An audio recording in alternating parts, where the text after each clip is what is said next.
हमारा ये कई चरणों में काम होगा। पहला तो 28 अक्टूबर से लेके 3 नवंबर का चरण है, जिसमें ट्रेनिंग, राजनीतिक दलों के साथ बैठकें और हमारे एन्यूमरेशन फॉर्म्स की छपाई होनी है।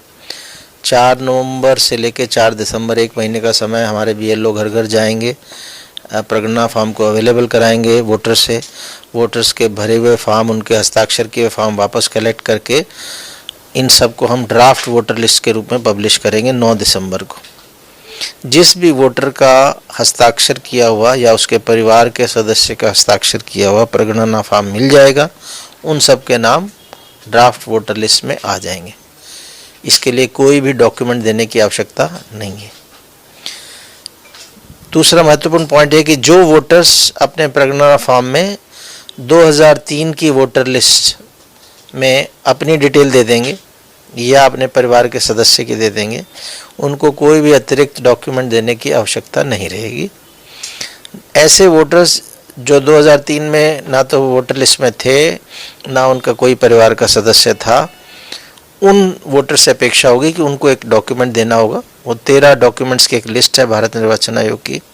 वो जब हम प्रगणना फॉर्म देंगे वोटर को, तो उसके साथ उसके बैक पीछे ये 13 डॉक्यूमेंट्स की लिस्ट भी लगाएंगे, जिससे वोटर्स को पता लग जाए कौन सा डॉक्यूमेंट देना है।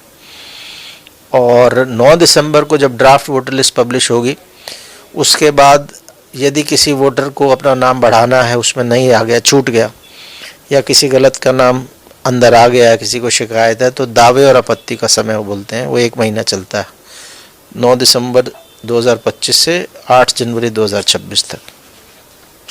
फिर जो इलेक्टोरल रजिस्ट्रेशन ऑफिसर है, एसडीएम हमारे रैंक के ऑफिसर, वो 31 जनवरी तक इन सारे दावे और आपत्तियों पर अपना निर्णय देंगे और 7 फरवरी 2026 को हमारी वोटर लिस्ट फाइनल पब्लिश हो जाएगी।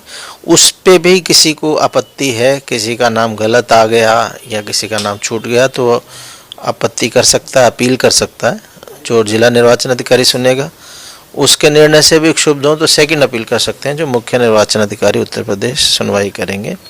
बिहार का अनुभव ये था कि वहाँ एक भी अपील नहीं आई थी, तो हम उम्मीद कर रहे हैं कि हमारे यहाँ भी बेहतर काम होगा, जिस हिसाब से हम लोगों ने पिछले 2 महीनों से तैयारियाँ की हैं।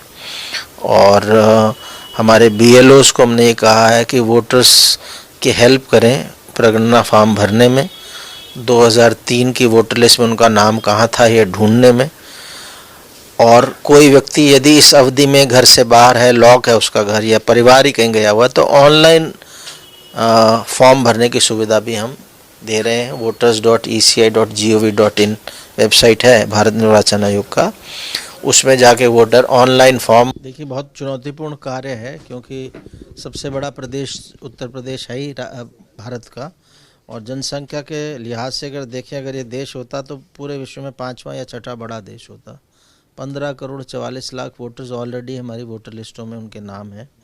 इन सब के फॉर्म्स लेके बीएलओज़ के माध्यम से हर घर तक पहुंचना, उनको फॉर्म उपलब्ध कराना, फिर फॉर्म कलेक्ट करना वापस साइन किए हुए, उससे ड्राफ्ट पब्लिश करना, फिर जिन लोगों का 2003 की वोटर लिस्ट में नाम नहीं था या उनके किसी संबंधी का नाम नहीं था, उनसे फिर उनको नोटिस देना, उनसे डॉक्यूमेंट्स कलेक्ट करना, उस पर निर्णय देना, ये बहुत बड़ा कार्य है। क्रिया ये है कि जब हमारा बीएलओ एन्यूमरेशन फॉर्म लेके वोटर्स को देने जाएगा, जिन वोटर्स के साइन किए एन्यूमरेशन फॉर्म मिल गए वो तो ड्राफ्ट में आ जाएंगे, जिनके नहीं मिले उनके बारे में बीएलओज़ को ये बताना है कि क्या वो लोग मृतक हैं, या वो शिफ्ट कर गए हैं, या उनका नाम एक से अधिक जगह है, या वो एब्सेंट था 3 बार।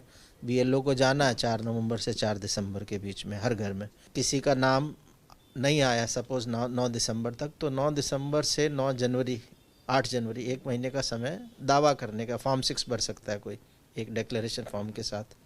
किसी का गलत नाम आ गया तो फॉर्म 7 भर के कटाने का एप्लीकेशन दे सकता है। उस पर भी निर्णय देना है ईआरओज़ को, जो डॉक्यूमेंट उसको संभाल के रखने हैं, ताकि कोई भी शिकायत भविष्य में आए तो विद डॉक्यूमेंट्री एविडेंस उसका जवाब दिया जा सके। और उसके बाद भी अगर किसी को शिकायत है तो अपील कर सकता है जिला निर्वाचन अधिकारी को, और सेकंड अपील मुख्य निर्वाचन अधिकारी। उत्तर प्रदेश और बिहार ऐसे राज्य हैं जहां से बड़ी संख्या में लोग माइग्रेट करके जॉब्स के लिए बाहर गए हुए हैं। और उनका नाम वोटर लिस्ट में रहता है कई कई कारणों की वजह से, जबकि वो लोग रहते नहीं हैं। और लास्ट एसआईआर हमारा 2003 का हुआ था, 1/1 2003 का, तो लगभग इतने साल हो गए। और ये हमारा अनुभव है कि जब हर साल हम स्पेशल समरी रिवीजन करते थे तो बीएलओस जो मृत वोटर्स हैं उनका भी नाम नहीं काटते थे, कोई बाहर चले गए उनका नाम भी नहीं काटते थे। अब चूंकि जिम्मेवारी वोटर की भी है, उसको साइन करके देना है अपना फॉर्म, तो अगर मृत वोटर है तो नहीं आएगा साइन होके, तो अपने आप वो बाहर जाएगा। तो बड़ी संख्या में नाम कम हो सकते हैं, इसमें कोई मतलब अचंभा नहीं होना चाहिए, जैसे बिहार में भी हुआ है।